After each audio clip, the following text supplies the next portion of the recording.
청문회 도중에 국회의원의 문자 메시지가 하나 포착이 됐습니다. 정몽규 전 회장에게 송구하다는 내용이더라고요. 네, 윤용근 국민의힘 의원이 국회 본회의장에서 정몽규 전 회장과 주고받은 문자 메시지가 취재진 카메라에 포착이 됐습니다. 윤 의원이 회장님, 어제 정 선배님한테 연락 받았습니다. 더 잘 배려해드려야 하는데 송구합니다. 이렇게 문자를 보냈고 네. 이에 정 전 회장은 신경 써주셔서 감사합니다. 이런 자리 말고 다른 자리에서 인사드리겠습니다. 라고 답을 했습니다. 윤 의원은 문체위 위원 자격으로 참석해 질의를 했는데요. 이 사진이 공개되면서 최민희 의원이 문제 제기를 했고 윤 의원은 신상 발언으로 저는 준비한 질의를 다 했고 강한 질문을 했다. 왜 문제가 되는지 이렇게 해명을 했습니다. 네. 청문회에 임하는 국회의원이 저래도 되나 모르겠습니다. 다시 한번 보죠. 회장님 국민의힘 윤용근입니다. 어제 정 선배님한테 연락을 받았습니다. 그러니까 누군가 연락을 했다는 내용이고요. 더 잘 배려해드려야 하는데, 그러니까 청문회장에서 더 잘 배려를 해야 되는데 그러지 못해서 송구하다, 이런 취지인 것 같은데, 정몽규 전 회장은 뭐라고 합니까? 네, 이 사진이 논란이 되자 문체위원장이 정몽규 전 회장을 향해서 따로 질문을 이어갔습니다. 네. 지금 이 청문회장에서 이상한 일이 벌어지고 있습니다. 이게 무슨 일입니까, 이게? 청문위원과 증인 간에 이런 메시지 주고받아도 됩니까? 이거 위원장님께 제출하겠습니다. 적절하게 처리해 주십시오.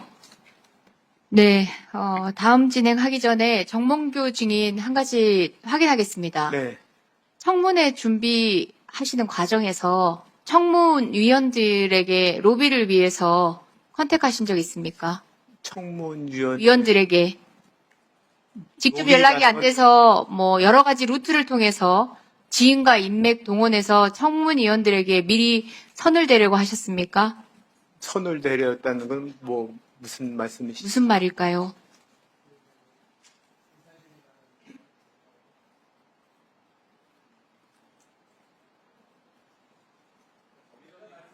네, 일단 제가 증인에게 먼저 묻겠습니다.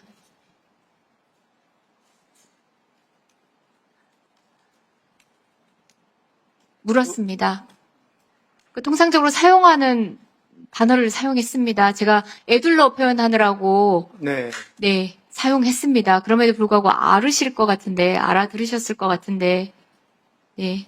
청문회 준비는 여기 나와서 사실대로 정말 국민께 털어놓는 것부터 시작하시는 겁니다. 그런데 물론 청문위원들하고 인연이 있으신 분들도 있으시겠죠. 그럼에도 불구하고 각자의 역할에서 지금 국민을 대신해서 하고 계신 위원님들한테 인연을 매개로 해서 연락하시거나 도움을 청하신 적 있습니까? 그게 우리 증인의 청문회 준비 방식입니까? 저희는 일단 청문회 준비는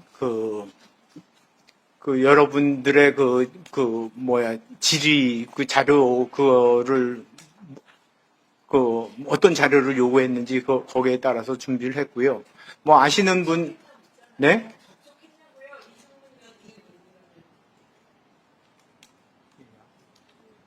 제가 아는 분은 혹시 아는 분 있냐고 이렇게 물어본 적은 있습니다.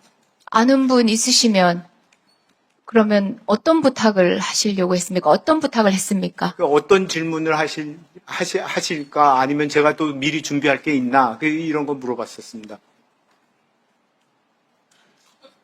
답변을 잘 하려고 그렇게 얘기했었습니다. 지금 보도된 기사에 따르면 누군가를 통해서 부탁을 한 것이고, 네, 우리 본인이 직접 신상 발언을 하셨으니까 우리 함께 청문위원으로 계시는 윤 의원님께 누군가를 통해서 연락을 했다는 정황에 대해서만 제가 집중을 해서 증인에게 물어본 것입니다. 어떤 질문을 할 건지 모르셨습니까? 국민이 뭘 궁금해하시는지 모르십니까? 그걸 위해서 위원에게 그렇게 어떤 인연이든 돼서 축구협회도 이런 식으로 운영하셨습니까? 지인을 통하면 모든 게 해결되고 주먹구구식으로 그렇게 운영하셨습니까? 그런 의혹을 이렇게 입증하십니까? 실망스럽습니다. 네, 노 의원님. 발언을 안 할 수 없는 게 이게 그 국민들을 더 혼란스럽게 하는 것 같아요. 이미 보도는 나갔고요. 그 보도에 뭐 유감스러우시겠지만 그 문자에 풀텍스트가 찍혔고요. 거기에 정 선배가 등장하고요. 해당 보도에 따르면 정 선배에 대해서 또 해당 의원님께서 누구라고 해명을 나름대로 하셨는데 그게 문맥이 통하지 않아요. 그래서 정몽규 증인한테 이 문자에 본인이 받은 문자니까 이 문자에 등장하는 정 선배가 누군지 물어서 규명하는 것까지는 우리 위원회가 우리 위원장님이 해주셔야 되지 않을까 생각합니다.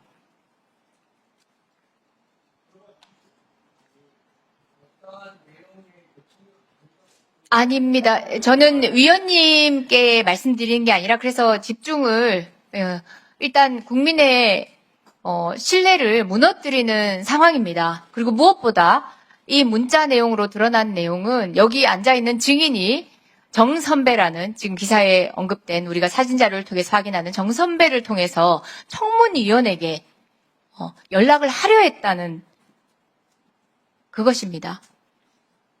하실 말씀 있나요? 제가 그 청문회를 잘 준비하기 위해서 질문, 뭐 어떤 질문에 대한 거를 궁금해 하시나, 뭐 이런 거를 혹시 알 수 있나, 이런 거를 여쭤본 게, 뭐, 국민의 큰 신뢰를 없앤 건지, 이런 거에 대해서는 그 생각을 미처 못 했고요. 혹시 그렇다고 그러면 상당히 송구스럽게 생각합니다. 지금 답변도 그리고 그렇게 연락을 취하셨던 것도 지금 축구협회에 대해서 국민의 불신이 가득했던 그 모든 것들이 다 한계로 깨어지는 것 같습니다. 계속 이 문제 어떻게 할 것인지 우리 위원님들하고 상의해서 이어가겠습니다. 일단 신문을 이어가도록 하겠습니다. 지금까지의 청문회 총평을 좀 하시자면요. 전반전 끝난 거잖아요. 그렇습니다. 셋이 이제 후반전하고. 네. 전반전 경기를 평가를 하면 한국 축구 대표팀 같아. 어느 팀이요? 공격수가 아니면 수비수가? 아니 전체적으로. 전체적으로. 오늘 사실은 국민들이 상당히 기대를 크게 그렇습니다. 했잖아요. 관심이 월드컵에 높습니다. 부진한 거. 그다음에 알고 싶었던 것은 홍명보 감독의 연봉이 과연 얼마인지. 그리고 축구협회의 그 개혁과 변혁은 정상적인 속도로 가고 있는지. 네. 뭐 이런 부분이 궁금했는데 삑사리가 많은 거예요. 슈팅하면 땅볼로 가고 골대 터무니없이 가고. 터무니없이. 그래서 좀 공부 좀 하지. 지난번 월드컵 때도 평가전 때마다 제가 그랬었잖아요. 모의고사 시험 잘못 본 친구가 본 곳에서 시험을 잘 보겠느냐. 그랬더니 일각에서는 신문선 해설위원은 너무 비판적으로 자꾸만 그러는 것이 아닌가. 그래서 선수에 대한 비판하지 않는다.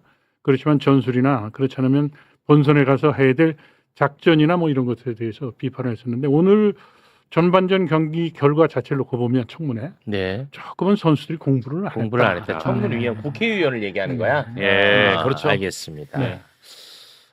좀 미리 좀 말씀드리지만 다룰 내용이 많기 때문에 답변을 좀 짧게 부탁드립니다. 알겠습니다. 저도 빨리 가야 됩니다. 네.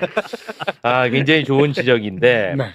대한축구협회 청문회가 오늘 이제 진행이 되는데 월드컵 32강 탈락하고 졸전을 펼쳐서 국회에서 청문회를 하는 게 아닙니다. 아니에요. 그게 아닙니다. 그게 아닙니다. 핵심을 잘 짚어야 돼요. 그렇습니다.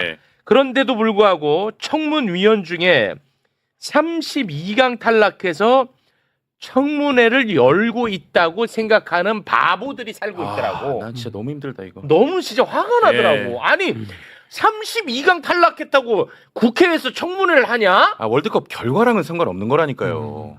그 바보들의 집합 잠깐 영상으로 준비했는데요. 함께 보시죠. 이번 월드컵 우리 국민들이 기대가 대단히 컸습니다만은 결과가 좋지 않아서 그만큼 실망도 컸습니다. 거기에 따라서 우리 축구협회 회장, 국가대표 감독이 사퇴를 했고 오늘 청문회까지 이제 하게 됐습니다. 매우 안타깝게 생각합니다. 우리 한국 축구 대표팀이 이번 북중미 월드컵에서 16강에 진출했었다면 오늘 청문회가 열렸을까요? 안 열렸을까요? 뭐 16강 이상 됐으면 열리지는 않았을 거라고 생각이 듭니다. 저는 그렇게 생각하지 않습니다. 16강에 오르고 안 오르고의 문제점이 아니라고 저는 생각합니다. 벌써 축구협회는 국민의 신뢰를 다 잃었다라고 생각합니다. 저 뭐 일부분만 준비했는데 32강 못 가서 청문회를 연다고 생각하는 청문위원들이 많더라고요. 그렇죠. 얼마나 화가 나든지 제가. 지난번에 제가 여기 출연해서 네.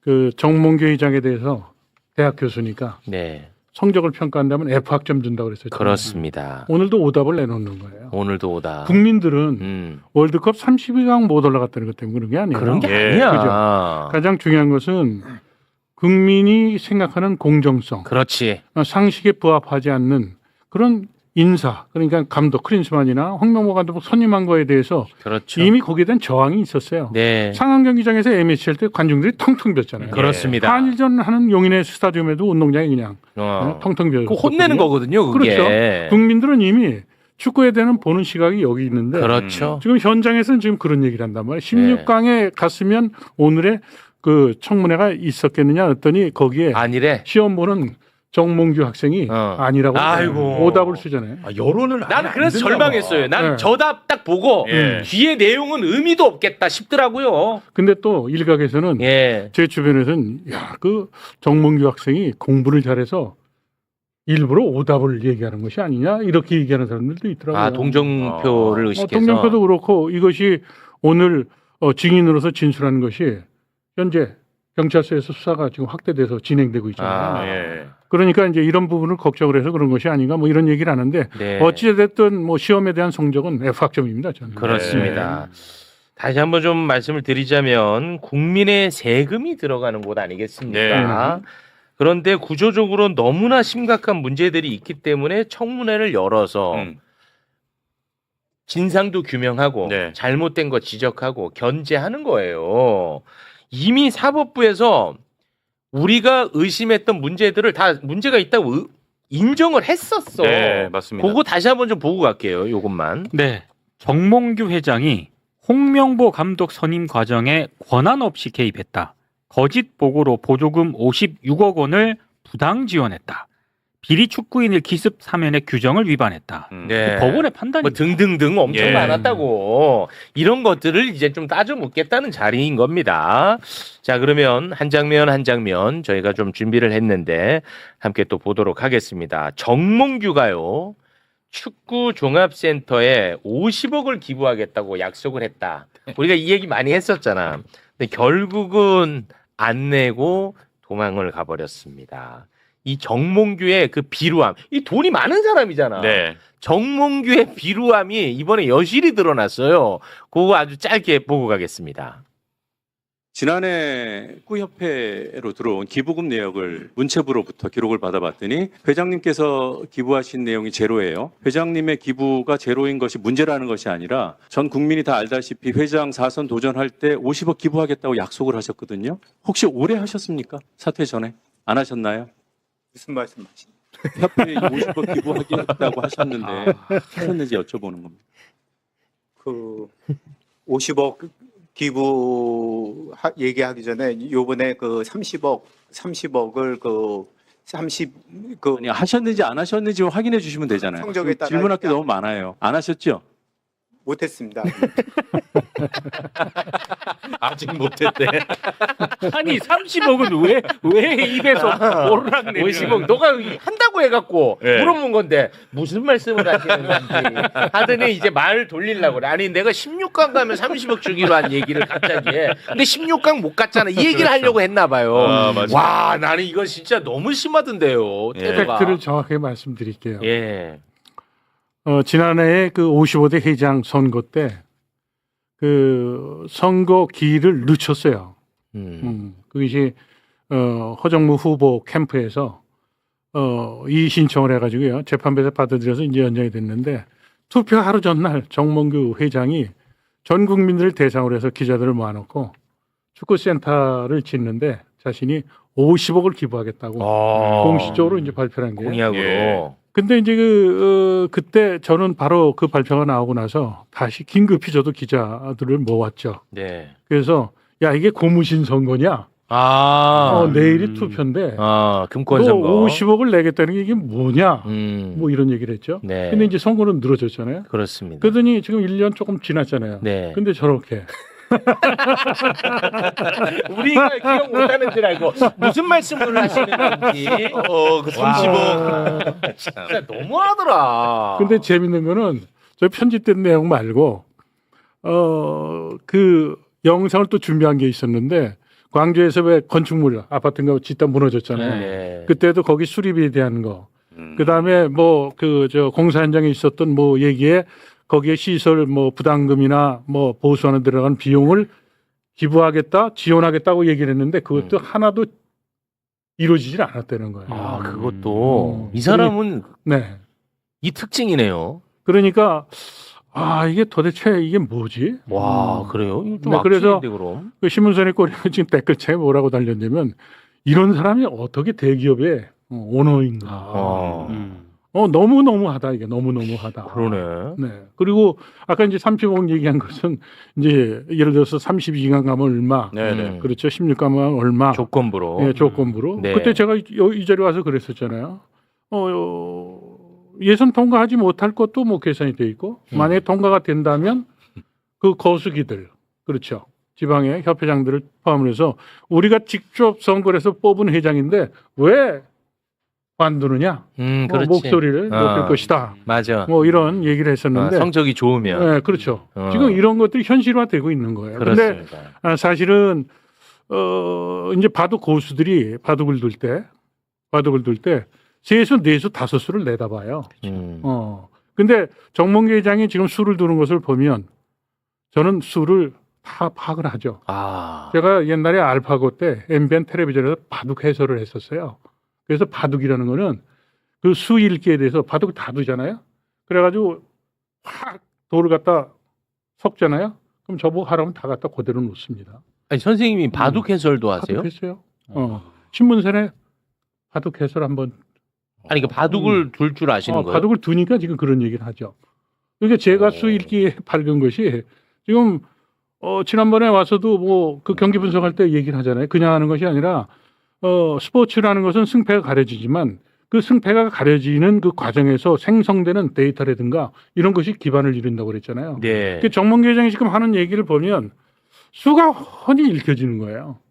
아니 재계 회장이 그리고 대한축구협회 회장을 13년 반을 한 양반이 지금 50억을 기부하겠다고 약속한 것을 물어보는데 갑자기 30억 얘기하면서 애들 표현 써서 죄송합니다. 퉁치려고 지금 하고 있잖아요. 퉁치려고. 참 나는 오늘도 이것을 보면서 실망스럽죠. 국민들이 더 열받고 화가 나겠다. 저는 네. 그런 생각을 해요. 너 혹시 바둑 해설하는 것도 알고 있었어? 전혀 몰랐어요. 그러면 이 방송 끝나고 찾아가지고 그 영상 한번 보고 싶네요. 한번 보세요. 단수예요. 신의 한수예요. 새집 먹었어요. 대단합니다. 네, 고맙습니다. 자, 그리고 홍명보도 이번에 나왔죠. 예. 이번 감독 선임 과정에 특혜가 있었다라는 것이 이제 핵심입니다. 그렇죠. 그렇잖아요. 예. 그러니까 이건 불공정 이슈인 거예요. 그런데 나는 이건 또 처음 알았는데 홍명보가 국가대표 코치를 2006년에 하는데 예. 홍명보는 그때부터 특혜를 받았더만. 나는 몰랐어. 예. 그러니까 특혜가 익숙한 사람이 아닌가 하는 생각이 듭니다. 자, 그 장면 저희가 영상으로 준비를 했는데요. 함께 보겠습니다. 2006년 독일 월드컵 앞두고 아드보카트 당시 감독을 보좌하는 코치로 발탁되신 적 있으시죠? 예, 있습니다. 당시에 지도자 자격증 없으셨죠? 없으셨죠? 예, 그 당시에 예. 제가 물어보겠습니다. 협회가 당시 지도자 자격증이 없었던 홍명보 증인에게 국가대표 A매치 출전 경력이 많다는 이유로 상급 자격증을 건너뛰고 곧바로 2급 자격을 취득하도록 하는 예외를 적용을 했습니다. 저희가 규정을 확인해 보니까 대표팀 지도자는 축구협회 1급 자격이 있어야 됩니다. 홍명보 증인, 축구협에서 자료 제출을 거부를 했는데 본인 감독 연봉 38억 맞는지 공개할 수 있습니까? 얼마였습니까? 일단은 제 그 연봉에 대해서는 상호 밝히지 않는 조항이 있기 때문에 제가 여기서 직접적으로 말씀드리지는 못하겠습니다만은 지금 말씀하시는 38억은 그 정도는 아닙니다. 절대 아닙니다. 훨씬 적습니까? 훨씬 적습니다. 오늘 이 자리에서만 그 자격증 2급 자격 취득 예외 적용, 그다음에 보조 지도자이기 때문에 1급 자격증이 예외적으로 필요 없다. 그래서 선임을 했다. 두 번째. 아까 빵집 면접이라고 하는 세 번째. 그다음에 연봉과 관련해서도 배 이상의 연봉을 받는 것으로 추정되는 언론 보도가 있을 정도로 네 번째 특혜가 있었습니다. 유독 우리 홍명보 증인에게만 이런 특혜가 집중이 됐고 그 사이에 한국 축구는 후퇴가 됐다라고 하는 많은 국민들의 지적이 있는데 이에 대해서 어떻게 생각하십니까? 물론 거기에는 사실인 것도 있고 사실이 아닌 것도 있습니다. 하지만은 그런 부분들을 국민께 비춰진 점에 대해서는 송구스럽게 생각합니다. 야, 와, 왜 홍명보한테만 이렇게 특혜가 많아? 축구계 황태자라고 축구인들은 얘기를 하죠. 네. 이때 아드보카트 감독 왔을 때 문제가 됐던 것은 바로 동업자인 지도자들이 들고 일어났던 거예요. 아, 이때 그 문제를 삼았었어요? 그럼요. 축구 지도자들이 문제 삼았었구나. 그 당시에 축구 연구소를 만들어서 축구인 박사들이 10명이 연구소를 만들어서 대한민국 축구의 미래의 갈 길에 대해서 순서를 계속 하고 있었어요. 그랬어요. 그때 또 하나의 이제 축구 단체가 하나 생겨지는데 지도자 협회가 생겼거든요. 네. 거기 박정환 감독, 그다음에 김호 감독, 차경목 감독, 이런 분들이 거기에 회장을 맡고 계셨어요.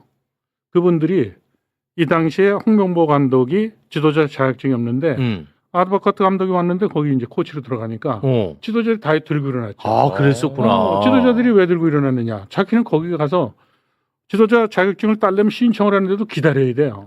와. 근데 자격증이 없는 걸 빤히 아는데 아드보카트 감독이 국가대표팀 코치로 들어갔단 말이에요. 코칭 스텝으로. 네. 근데 보조 지도자라는 그 얘기를 하잖아요. 갑자기 만들어냈더라고, 만들어낸 개념을. 거죠. 그러니까 지도자 라이선스가 있는데 그 몇 급 뭐 해서 올라가야 되는데 B급이 이제 국가대표팀 감독할 수 있는 등급이거든요.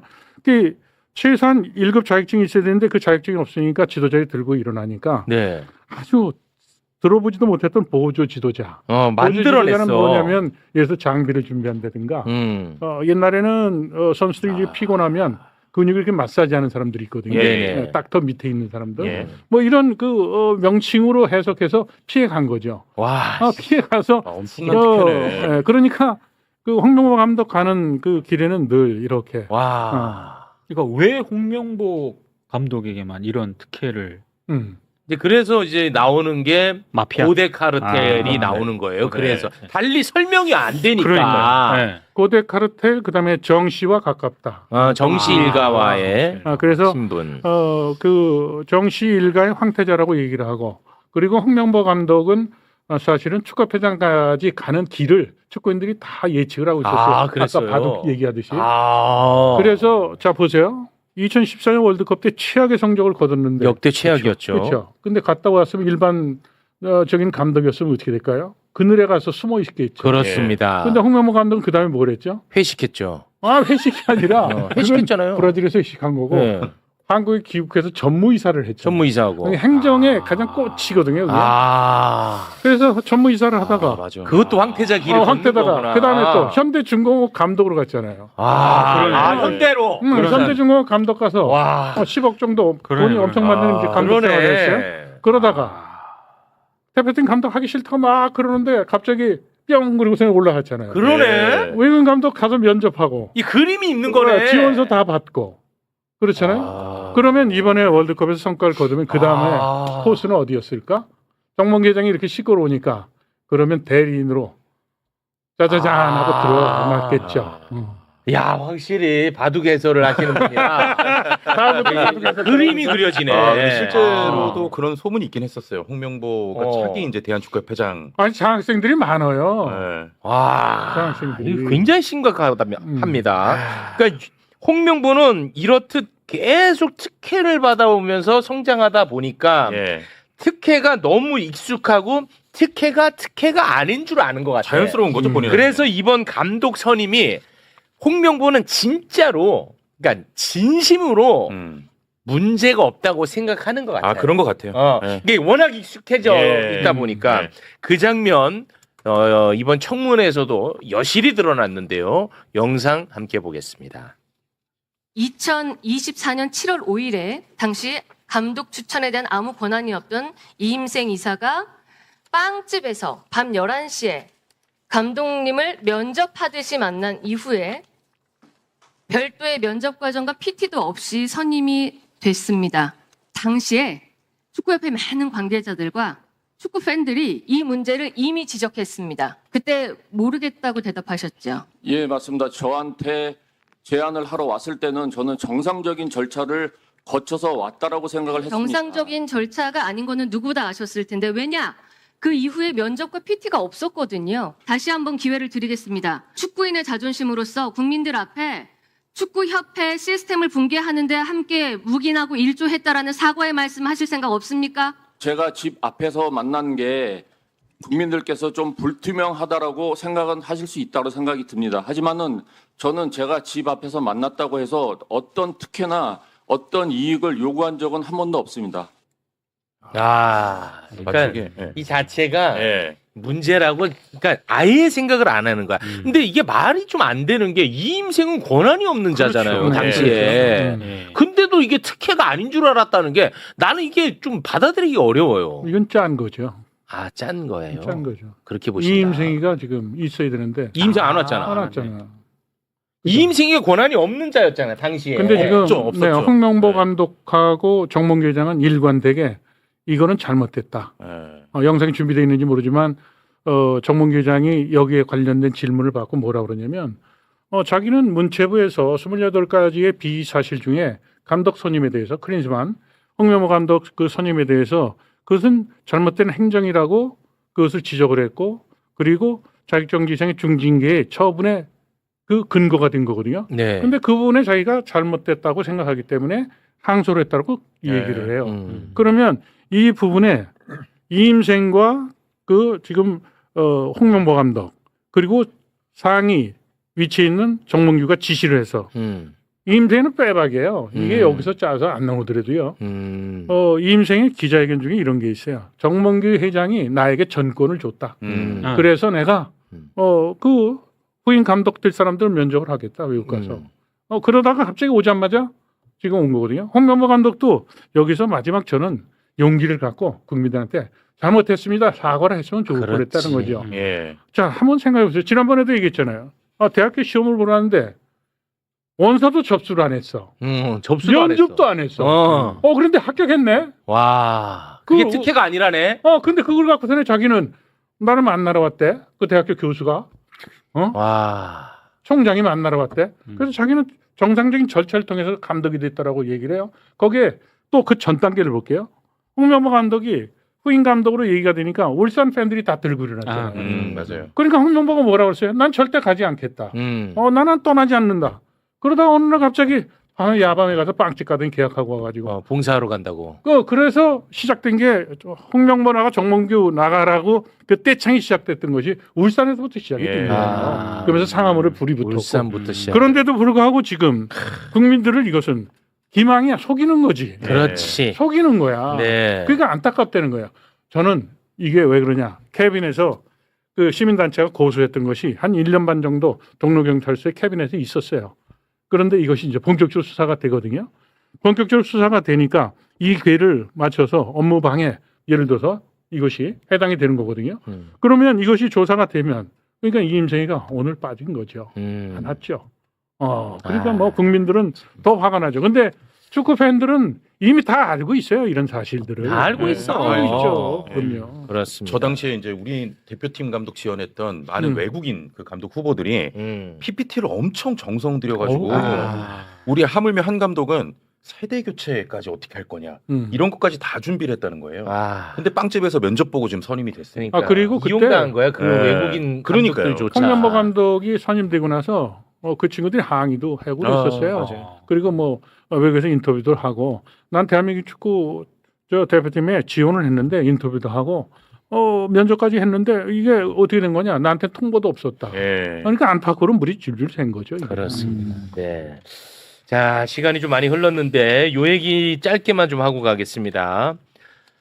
이거는 형사처벌 대상이 될 네. 수 있을 만한 이야기가 오늘 나온 게 있어요. 노정면 의원이 문제 제기를 했는데, 야 이거는 좀 심각해 보이던데. 네. 일단은 그 코리아 풋볼 파크 관련인데 영상 보기 전에 그 좀 배경 지식이 있어야 좀 알아듣기가 쉬울 것 같아가지고 간략하게만 설명해 주세요. 대한체육회를 통해서 또는 정부를 통해서 체육시설을 증축을 하거나 신축을 할 때 정부 기금을 요청을 한단 말이에요. 예. 정부 기금. 근데 정부 기금을 요청할 때 거기서 심사할 때 절대로 허용 안 하는 것이 있어요. 그게 뭐냐면 체육시설, 체육관이라든가 건물을 져서 체조 같으면 실내에서 해야 되잖아요. 네. 근데 거기에 사무실, 회장실 이것을 회장실. 두면 정부에서 그것은 심사해서 배척돼. 탈락시켜. 왜 그러냐?